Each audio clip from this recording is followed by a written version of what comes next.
alumnos, en el día de hoy vamos a hablar sobre la bulimia y la anorexia en los adolescentes. Iniciamos la clase.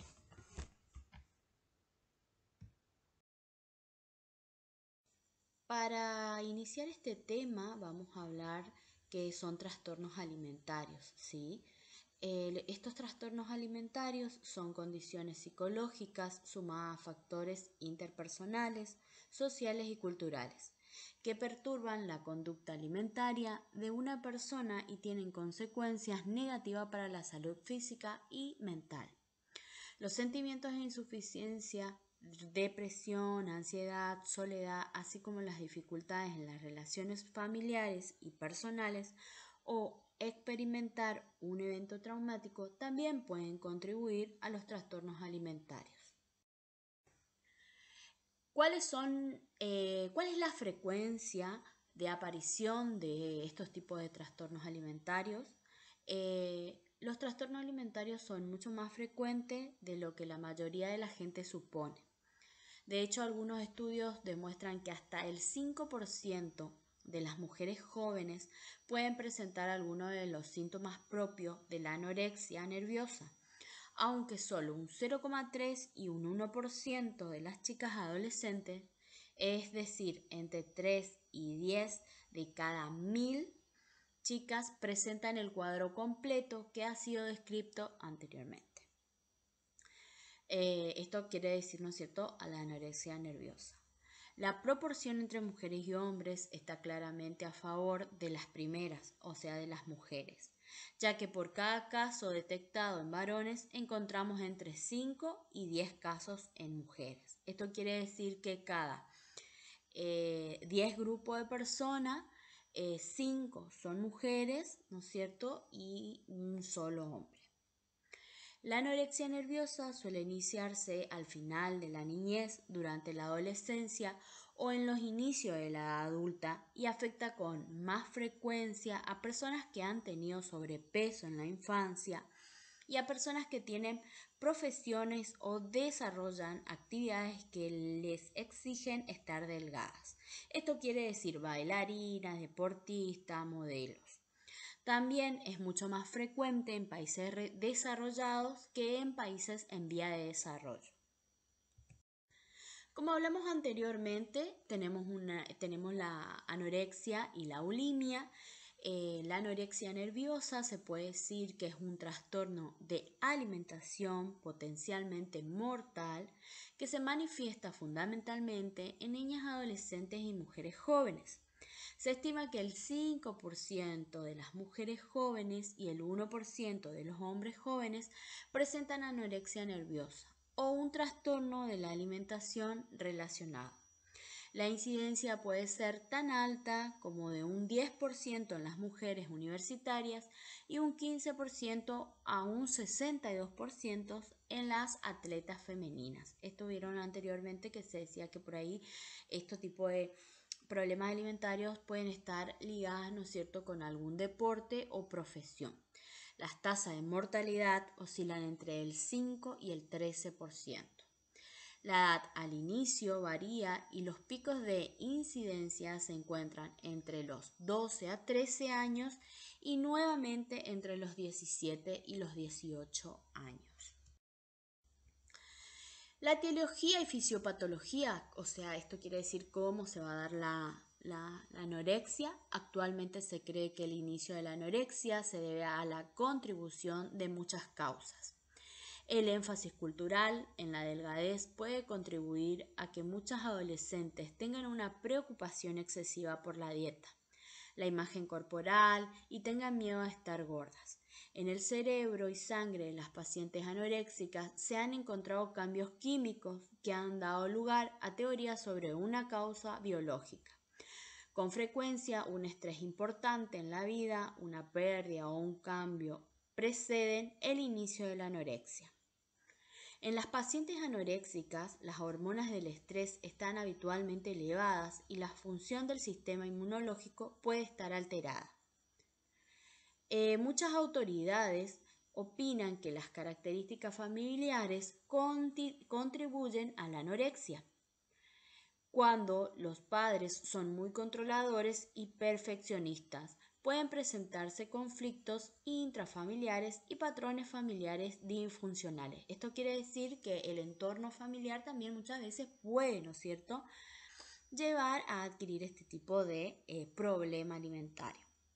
El comportamiento del adolescente con respecto a la alimentación puede ser un intento de ejercitar la independencia y resolver los conflictos psicológicos internos. Con frecuencia, el adolescente realiza largas e intensas sesiones de ejercicio, puede ser hasta 4 horas al día, para no ganar peso. Puede utilizar laxantes o diuréticos para inducir la pérdida de peso o que la pérdida de peso sea más rápida también. A medida que el trastorno progresa, el adolescente percibe que la creciente delgadez de su cuerpo es cada vez más bella. Los jóvenes pueden compartir las técnicas de perder peso con amigos anoréxicos y buscar páginas en internet que apoyen la anorexia. El cuerpo responde a las conductas alimentarias anómalas como a una situación de inanición.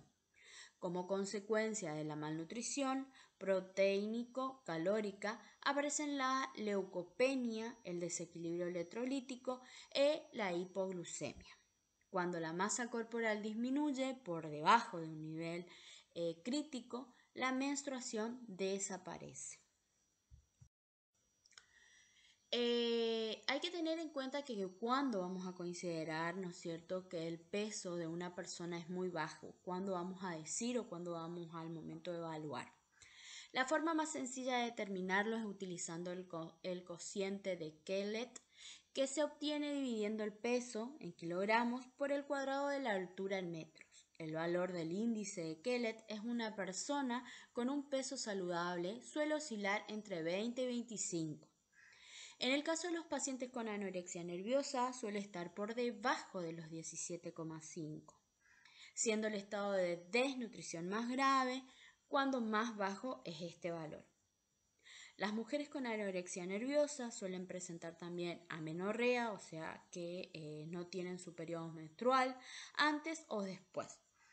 Es decir, dejan de tener reglas en el caso de que las tuviesen en el momento de inicio de la enfermedad, o no llegan a tenerlas en el caso de dichas que se desarrollan la enfermedad antes de tener la menstruación, a pesar de tener una edad en la que lo normal sería tenerlas.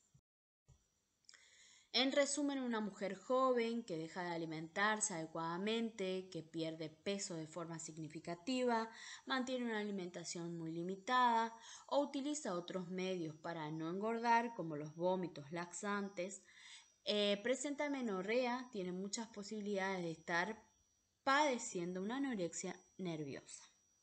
Pero sobre todo el diagnóstico es mucho más claro cuando observamos que esa persona hace todo lo posible por no aumentar de peso, ya que la idea de engordar le produce un miedo intenso, lo que le lleva, por ejemplo, a buscar excusas para saltarse comidas o para no comer con los demás, que esconde comida, utiliza el cuarto de baño después de comer.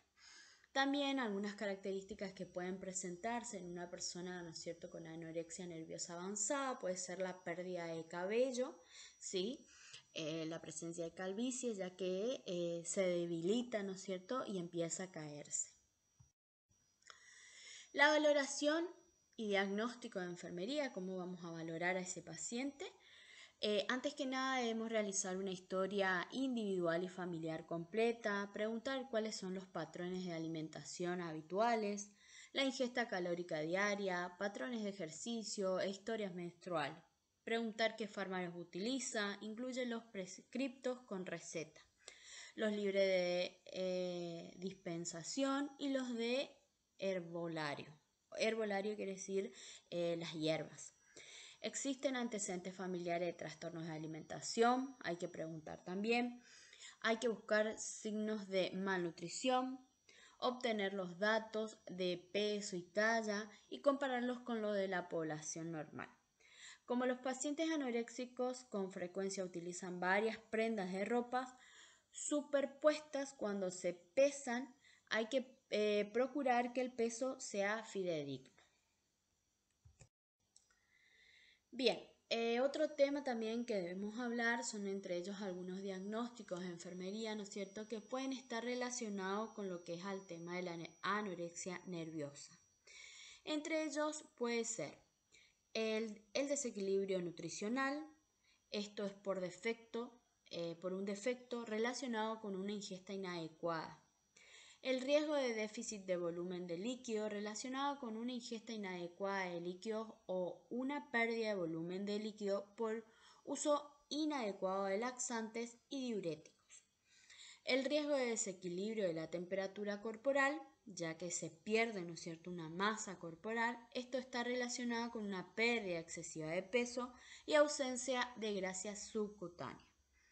Puede haber estreñimiento relacionado con una ingesta de comida y uso de laxantes inadecuados. Distorsión de la imagen corporal relacionado con una percepción distorsionada del tamaño y forma del cuerpo. Puede haber una baja autoestima crónica relacionada con una dinámica familiar disfuncional. Afrontamiento familiar afectado relacionado con la tendencia de los padres de ser excesivamente controladores y perfeccionistas. Planificación y aplicación. Planificación, ¿qué vamos a hacer? La asistencia de enfermería se centra en satisfacer obviamente las necesidades nutricionales e hídricas del paciente, prevenir complicaciones, administrar medicamentos y remitir a los recursos adecuados. Las medidas terapéuticas específicas varían en función de las complicaciones físicas o de qué tan avanzada, ¿no es cierto?, esté esta anorexia nerviosa, la duración e intensidad de la enfermedad, síntomas emocionales que acompañan al trastorno y dinámica familiar. La resistencia al tratamiento es común en los pacientes, ¿no es cierto? Ellos se van a resistir a querer hacer un tratamiento, a querer comer, ¿sí? Por lo general muchas veces se debe colocar una sonda nasogástrica para proporcionar aporte calórico. Los profesionales de enfermería que asisten a los adolescentes anoréxicos deben enfrentarse a sus propios sentimientos de ira y frustración. Obviamente que va a ser un tratamiento bastante largo, complicado, siempre y cuando se vea qué tan avanzado, ¿no es cierto?, se encuentre la enfermedad. Otro tema que también deberíamos tratar y hablar, que es como un trastorno alimentario, es la bulimia. La bulimia nerviosa se caracteriza por la existencia de atracones. A diferencia de la anorexia, digamos, el paciente se limita a comer, en este caso el paciente no se limita a comer, se da atracones. Darse un atracón consiste en comer una cantidad excesiva de comida, es decir, una cantidad superior a la que cualquier persona comería en condiciones normales, por lo general de una forma rápida y descontrolada, con sensación de no ser capaz de parar. Después de estos atracones, el sujeto o la persona con bulimia se suelen sentir mal o culpable y suelen presentar un miedo a aumentar de peso que puede ser similar al que hemos descrito para las personas con anorexia nerviosa. Eso les lleva a utilizar los métodos de los que también se habló anteriormente. Esto es autoprovocación del vómito. Dietas estrictas, ejercicios intensos, uso de medicamentos, etc.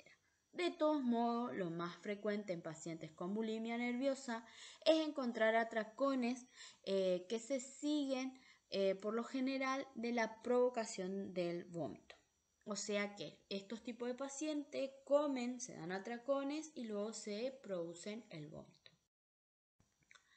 La bulimia nerviosa es todavía más frecuente, o sea, es más común que la anorexia nerviosa, siendo posible encontrar síntomas ocasionales de bulimia hasta en un 25 a 40% de mujeres jóvenes.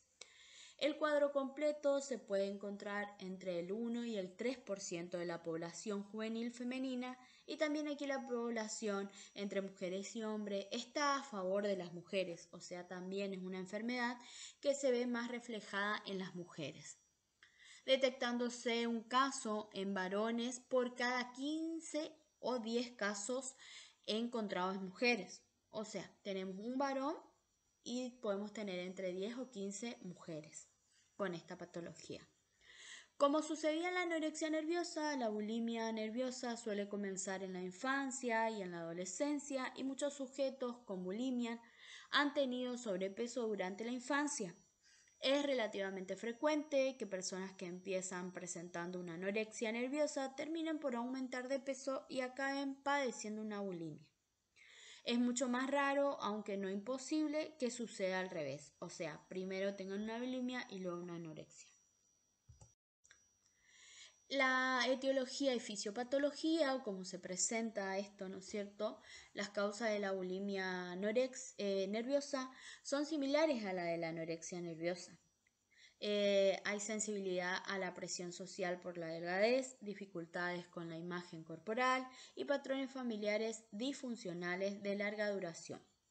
Las familias pueden ser caóticas y distantes con la niña, a diferencia de los anoréxicos que están muy implicadas. Muchos individuos bulímicos presentan depresión.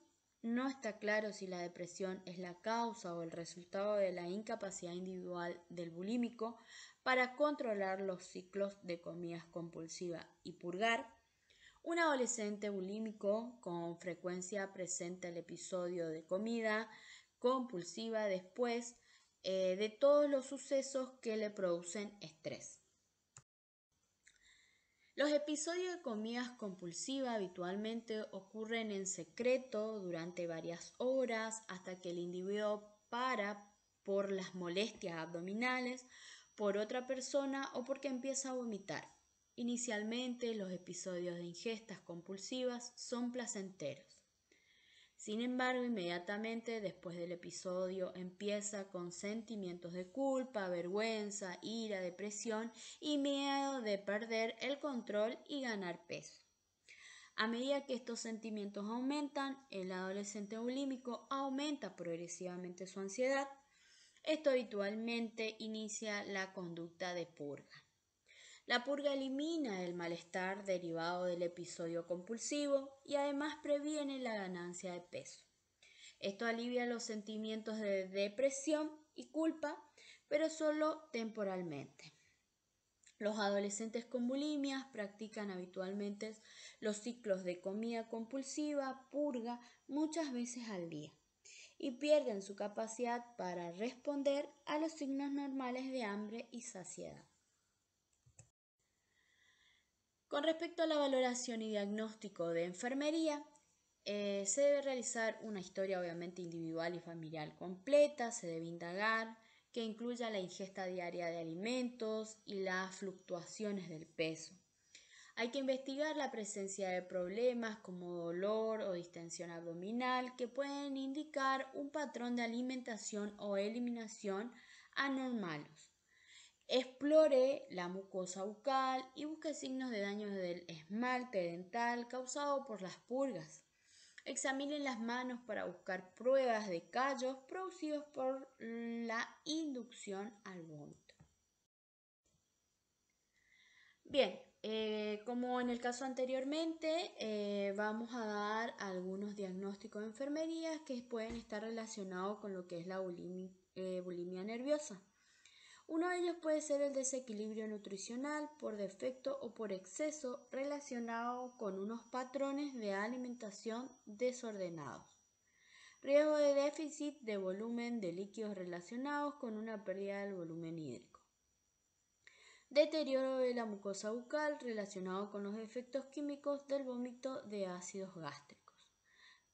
Conocimiento deficiente, niño, de los riesgos para la salud que ocasiona el uso excesivo de laxantes y diuréticos. Ansiedad relacionado con el malestar por el peso y los patrones de alimentación. Puede haber una baja autoestima crónica relacionada con la dinámica familiar disfuncional. Afrontamiento individual ineficaz relacionado con los factores estresantes de la vida.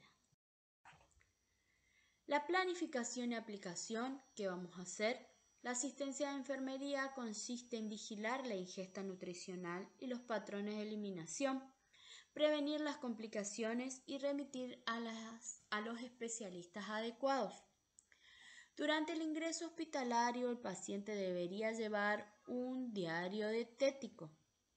Este alerta con el adolescente que esconde, regla o deje comida en la bandeja o que va al baño después de las comidas. Debe vigilarse al adolescente al menos durante 30 minutos después de las comidas, porque esto puede, ¿no es cierto?, terminar de comer, esperar e ir al baño a purgar, en los que debe permanecer en el área central en compañía del profesional de enfermería u otro individuo responsable. El abandono de los laxantes y diuréticos se maneja con una observación estrecha de las alteraciones de los líquidos y electrolitos. Si los niveles de potasio están muy alterados, puede ser necesaria la monitorización cardíaca, la esofagitis o desgarro del esófago. Se trata para promover la cicatrización de la mucosa. Esto puede producirse, ¿no es cierto?, constantemente la provocación de vómito puede producir lesiones en el esófago, ¿no es cierto? Pueden administrarse medicamentos como los antidepresivos, estimula al paciente para que continúe con la terapia de grupo u otras similares. Los adolescentes bulímicos y sus familias pueden remitirse a las organizaciones previamente enumeradas en la sección de anorexia para recibir ayuda e información sobre el trastorno. Bien, esta es la bibliografía que hemos utilizado para desarrollar la clase. Es el Manual de Enfermería Pediátrica, Asistencia Artificial, cuarta edición, de la página 164 a la página 169. Van a encontrar allí, ¿no es cierto?, los temas más en forma detallada. Es un tema bastante corto, pero no así deja de ser interesante e importante, ya que se ven muchos casos, ¿no es cierto?, más que nada en los adolescentes y precisamente en las mujeres. Cualquier duda o consulta, estamos a su disposición.